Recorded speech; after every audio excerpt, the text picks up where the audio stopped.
साफ तौर पर राहुल गांधी कह रहे हैं कि प्रधानमंत्री नरेंद्र मोदी और अमित शाह ने, वो तारीखें भी बता रहे हैं कि किन तारीखों को ये ऐलान किया गया कि 4 तारीख को 4 जून को नतीजे आने के बाद शेयर मार्केट में उछाल आएगा, रिकॉर्ड उछाल आएगा। और ये सुनने के बाद फॉरेन इन्वेस्टर्स ने, देश के तमाम निवेशकों ने हजारों करोड़ रुपए शेयर बाजार में निवेश किए, लेकिन नतीजा उलट आने के बाद शेयर बाजार मुंह के बल गिरा और निवेशकों का हजारों करोड़ रुपया डूब गया। लेकिन राहुल गांधी ने एक और जिक्र किया, उन्होंने कहा कि तमाम न्यूज चैनल्स ने फेक एग्जिट पोल दिखाए। मैं यहां पर साफ कर देना चाहता हूं कि केवल जी न्यूज एक ऐसा न्यूज चैनल था जिसने कोई एग्जिट पोल नहीं दिखाया था। हमने आर्टिफिशियल इंटेलिजेंस का एग्जिट पोल दिखाया था, जिसमें हमने एनडीए को 305 सीटें प्लस माइनस 10 दिखाई थी और 292 सीटें एनडीए की आई। तो आप ये कह सकते हैं कि जी न्यूज आपके विश्वास पर खरा उतरा और जी न्यूज उन न्यूज चैनल्स की फहरिस्त में नहीं है जो राहुल गांधी की लिस्ट में इस वक्त शामिल है।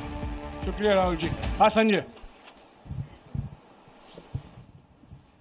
पीएम मोदी पर राहुल गांधी का बड़ा आरोप, उन्होंने कहा कि आपराधिक कृत्य है ये एक तरीके से और इस मामले में ज्वाइंट पार्लियामेंट्री कमेटी की वो मांग करते हैं और उन्होंने कहा कि इस पूरे मामले की जांच होनी चाहिए कि आखिर निवेशकों को ये इशारा क्यों किया गया गृह मंत्री और प्रधानमंत्री की रैली में, उनके भाषण में, कि वो निवेश करें।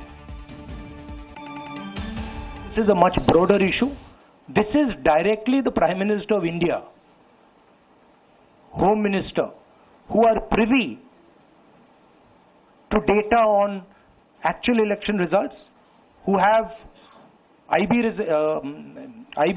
reports, who have their own data, who are advising retail investors to buy stock on the floor. This has never happened before. And by the way, the Prime Minister has never commented on stock market before this. This is the first time the Prime Minister has commented, very interestingly, and multiple times, one after the other, saying that stock market is going to boom, stock market is going to boom, stock market is going to boom. And at the same time, he has information that the exit polls are wrong. He has information that he knows what is going to happen because he has IB data and he also has his own party data. हाँ जी रवि। चैनलों ने मिलकर ये सब चीज किया है, जिस तरह से एग्जिट पोल करके लोगों को गुमराह किया है, जिस तरह से शेयर बाजार में सारा कुछ हुआ है, जी न्यूज ने भी इस मामले को उठाया है और बताया है। और आपके कहने का सीधा अर्थ है कि अडानी को इसका फायदा उठाने के लिए किया गया है? नहीं, मेरा कहने का ये अर्थ है कि उसमें अडानी इन्वॉल्व हो सकता है, मगर ये अडानी से बहुत बड़ी चीज है। इसमें बीजेपी के सबसे बड़े नेताओं ने कहा है, रिटेल इन्वेस्टर्स को मैसेज दिया है कि आपको स्टॉक खरीदना चाहिए। उनके पास इंफॉर्मेशन थी कि एग्जिट पोल्स गलत हैं, उनके पास इंफॉर्मेशन थी कि बीजेपी को फुल मेजॉरिटी नहीं मिलने वाली है और वो जानते थे 3 जून को और 4 जून को क्या होने वाला है। कितने का 30 लाख करोड़ का नुकसान हुआ है। कितने का? 30 लाख करोड़ रुपए का नुकसान हुआ है और हजारों लाखों करोड़ रुपए का चुने हुए लोगों को फायदा हुआ है। और हम इंक्वायरी चाहते हैं प्रधानमंत्री पर, होम मिनिस्टर पर, जिन्होंने एग्जिट पोल किया उन पर, और ये जो फॉरेन इन्वेस्टर्स हैं उन पर। हाँ Shamin.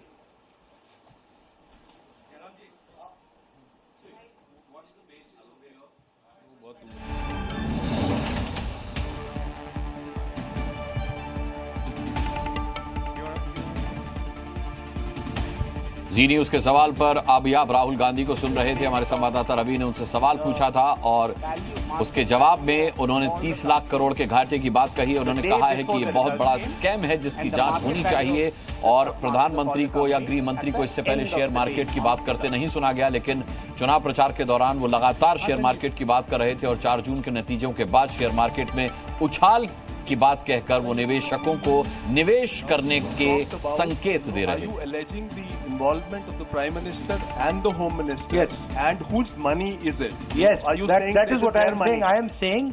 I am saying that people very high up in the BJP have carried out this scam. I am saying they had partners who carried out these exit polls. We would like to know if these exit polls were actually carried out. if people were actually sent out, and we'd also like to know the methodology of these polls. We'd like to understand who these investors are. We have some sense of who these investors are. So we are not just speaking out of the air. We are confident that if an investigation is done, interesting things will be revealed. And we think the Prime Minister and Home Minister are directly involved in this. हाँ सिद्धार्थ, जांच होनी चाहिए जिनके share बहुत up गए, जिनके सबसे ज्यादा शेयर खरीदे गए और इनके शेयर उसके बाद भी बीच में बेचे भी गए, उन कंपनीज का भी को भी इस दायरे में आना चाहिए, आपको लगता है? हमारा कहना है कि यहाँ पे बड़ा क्लियर है कि स्कैम हुआ है। प्रधानमंत्री ने डायरेक्टली कहा है, होम मिनिस्टर ने डायरेक्टली कहा है, इंडिकेट किया है जनता को कि स्टॉक मार्केट ऊपर जाएगी। होम मिनिस्टर ने तो साफ कह दिया कि खरीदना चाहिए। और जब प्राइम मिनिस्टर और होम मिनिस्टर और फाइनेंस मिनिस्टर ऐसी बात करते हैं तो उसका रिएक्शन आता है, लोग उसको बिलीव करते हैं। तो बिल्कुल क्लियर है कि इन तीन लोगों ने कहा है। यह भी क्लियर है कि इनको मालूम था कि रिजल्ट 400 का नहीं है, 300 का भी नहीं है।